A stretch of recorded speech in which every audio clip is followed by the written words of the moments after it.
Section 5.1, example 2, defined by recursive relations. So for each of the following recursively defined sequences, find an explicit formula for the sequence.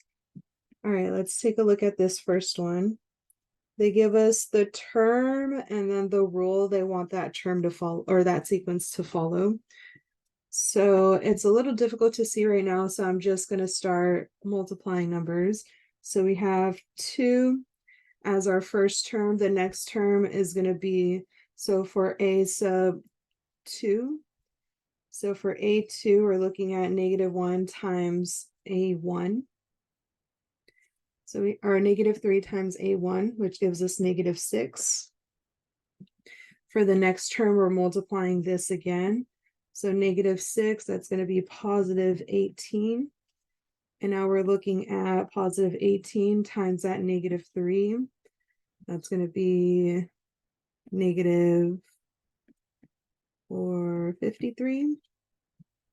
And multiplying that one more time, multiplying that by -3, it's going to be a +216. So it's 162, and this keeps going on and on. All right, so first off, I see the negative as alternating between positive and negative.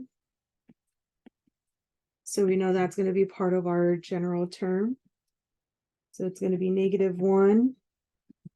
And from here, if we let n, or the numerator or the exponent just be n, it's going to start off with a negative and it's going to throw this off. So let's do an n plus 1. And we could switch it to n plus 1 or -1, depending on what we have here. And the next thing is we're multiplying by 3. So for each term, I'm going to say 3 to the power of n plus 1. And let's see what we have here. So if we let 1 equal n, our first term is going to be a +3, which isn't true. So instead of +1, let's make it -1. So now doing that, when we let n equal 1, we have a positive number here. So that kind of disappears for the first term. And we end up with 1 right here. So that's not right. I notice that our first term is 2, so let's try multiplying a 2 in here. So we have our first term 1. This is going to be a positive number. We have 1 here. That's being multiplied by 1. And we have, well, just this term times 2. So this first term ends up being 2. And it looks like it's going to be correct for the rest of them. Let's try 1, 2, 3. Let's try 4. So let n equal 4, and let's see what we get. So we have -1 to the power of 4 plus 1, 3 to the power of 4 minus 1, and then we're just multiplying that 2. So 5, this is going to be a negative number. 3 to the power of 3 is 27, and we're multiplying 27 times 2. That's 54, a -54, which ends up being correct here. So now that we have our term, it looks a little crazy here. So let's make it a little bit better. I feel like we could combine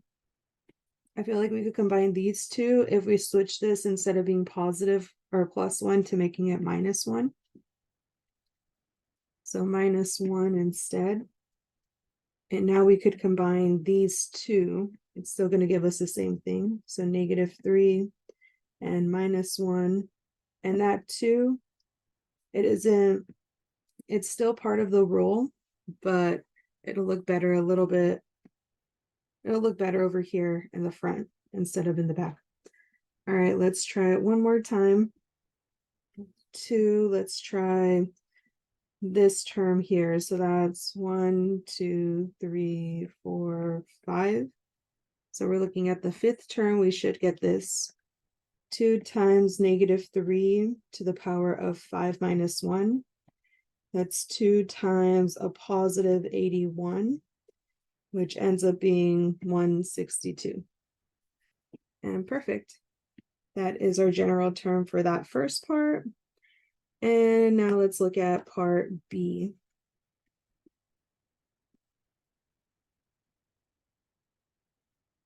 All right, coming here, we have our first term, and we have this term that follows. So for the first term, we have 1/2. And for the second term, we have 1/2 plus 1/2 to the power n. So we have 4, and that's for the second term, 2. So we have 1/2 plus 1/4, which ends up being 2/4 plus 1/4. So that gives us 3/4. 3/4. And now we're going to do 3/4 plus 1/2 to the power 3.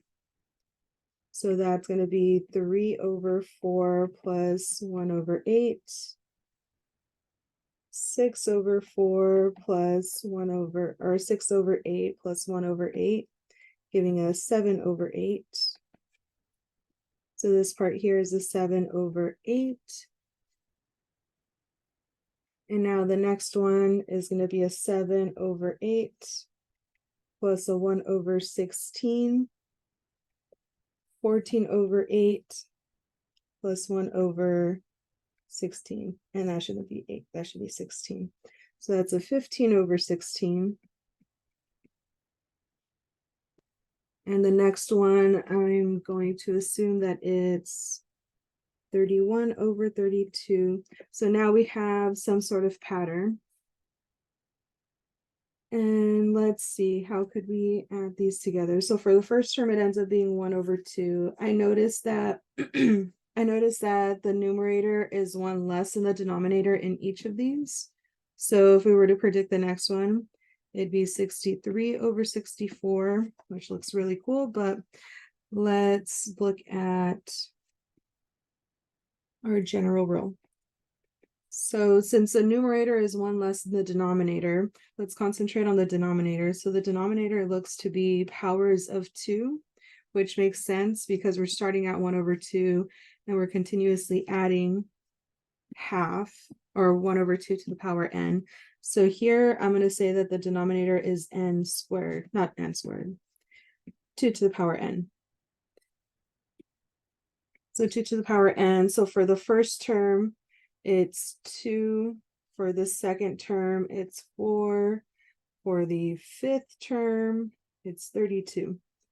So that looks good. And since the numerator is 1 less than the denominator for each and every one of these, I'm going to say that this is 2n minus 1. So let's look at 1, 2, 3. Let's look at the fourth term. So the fourth term, this is what we should get. 2 to the power 4 minus 1 over 2 to the power 4, which that ends up being 2, 4, 8, 16 minus 1/16, which ends up being 15/16. And that's exactly what we have here. So perfect. This is the general term for this sequence. And that's it. A little recap of college algebra. If you have any questions, please feel free to ask. Otherwise, bye.